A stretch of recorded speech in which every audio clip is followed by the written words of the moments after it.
مکتب سوادآموزی آنلاین افغانستان. برای آموختن هیچ وقت ناوقت نیست.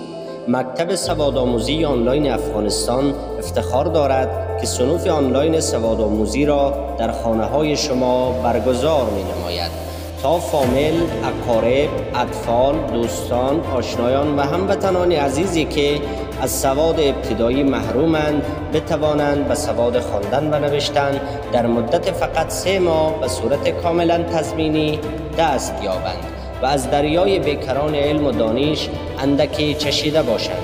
هیئت رهبری مکتب سوادآموزی آنلاین افغانستان با سابقه بالای مدیریت و تدریس با تیم متعهد، کوشا و مجرب زمینه آموزش را برای کسانی که بنابر مشکلات نتوانستند خواندن و نوشتن را یاد بگیرند، عساکر دولتی که نیازمند خواندن و نوشتنند، دکانداران و کسبکاران که به خواندن و نوشتن نیازمندند، اطفالی که در مکتب نتوانستند روخانی را یاد بگیرند، اطفالی که در خارج از افغانستانند و زبان مادریشان را نیاموختند، فراهم نموده تا باشد که مردم افغانستان را در این شرایط سخت تعلیمی و تحصیلی اندکی کمک کرده باشد.